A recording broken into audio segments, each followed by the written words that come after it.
Customer care systems and tools support. Supporting in managing the day-to-day operation of our telephony system and all incident management. I'm also responsible for general housekeeping, report and dashboard updates, and investigating behavior within our customer care CRM tool, which is Salesforce. Working closely with our internal IT service desk on system improvements, maintenance, sharing updates to all customer care stakeholders. And another key role is assisting with maintaining the success of our live chat and social channels by raising tickets and doing ad hoc reporting. So my role is key in bridging communication as well as making sure that it is both effective communication and quality communication between both the customer and our global customer care team. And without me and also my team, customer care may be unreachable. The quality of service could also drop. As we assist with sales reports, we wouldn't be able to monitor the success of the business or any trends in potential customer behavior.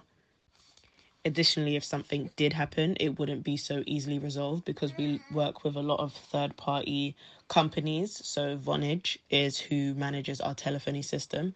And if we didn't have my team, we wouldn't be able to contact Vonage to then come in to solve the problem for us, and everything would be much slower. So, for example, phone systems would be down for probably 48 hours as opposed to 3 hours if my team was involved.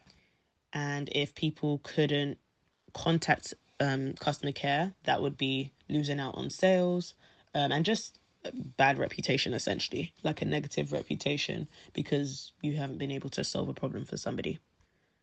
So for us, this is ever changing because we are a team that looks at improvement is what our role is based on. So there's always ways to improve.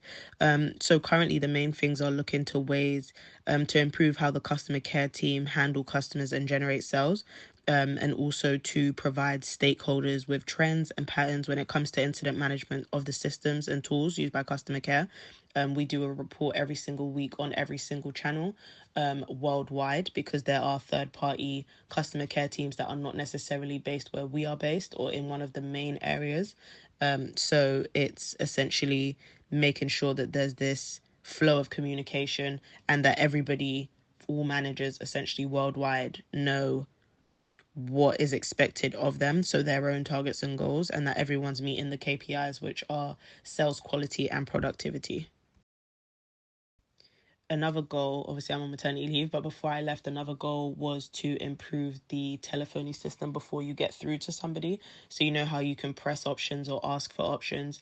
There was a big push on making that shorter so that less people, hang up, or, some people get impatient. So it's a quicker and smoother process. Another one was when you go through to live chat, instead of going straight through to an agent, you go through to a bot, and it was improving the bot and making sure the bot is picking up on different responses that could come through and also channeling that through to the right person who can help them. For example, if you have language speakers, making sure it's going through to the right language as quick as possible.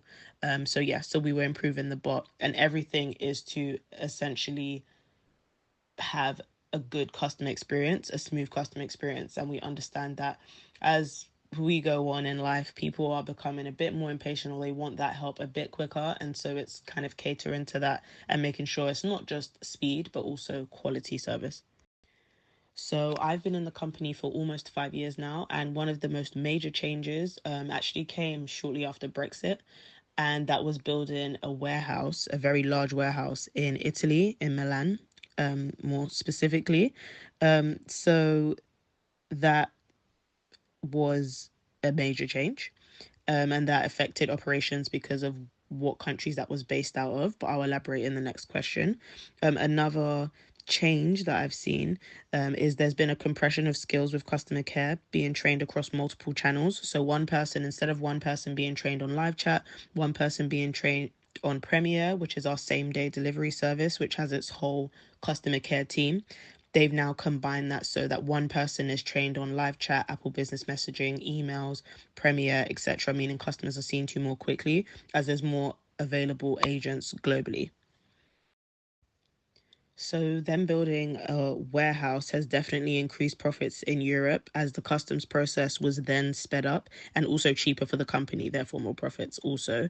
It's also a larger warehouse, stocking more brands and sizes, therefore there's more satisfied customers as there's more stock.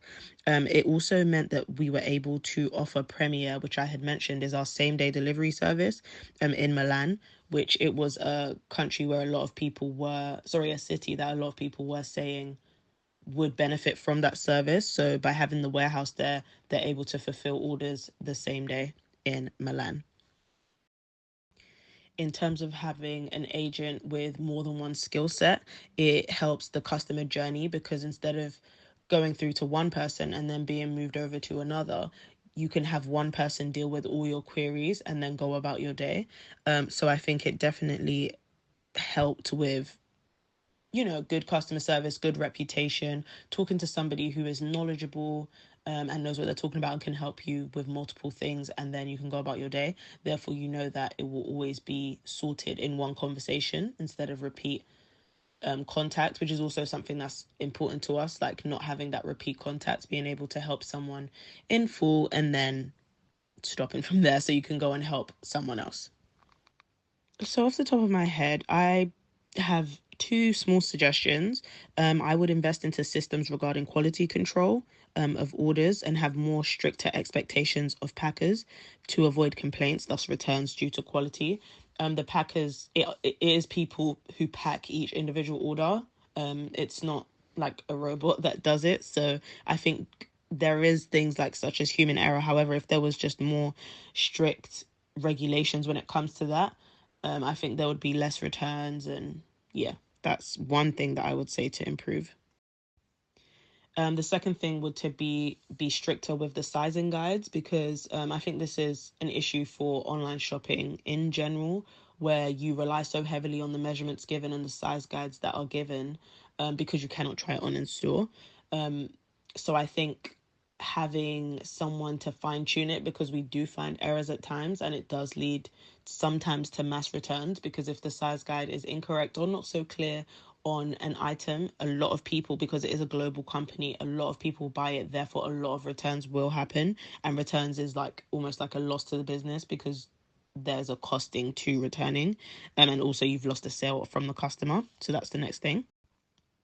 And I think I said I had two small suggestions. I actually had three. The last one would to be when it does come to returning, a lot of companies use a QR code where you then go to a carrier and then the label is made there. With Net-a-Porter, they actually send the return documents and the label in the box as the person in the person's order, sorry. And a lot of times people misplace it, people lose it, people throw it away because they didn't think they were going to return it.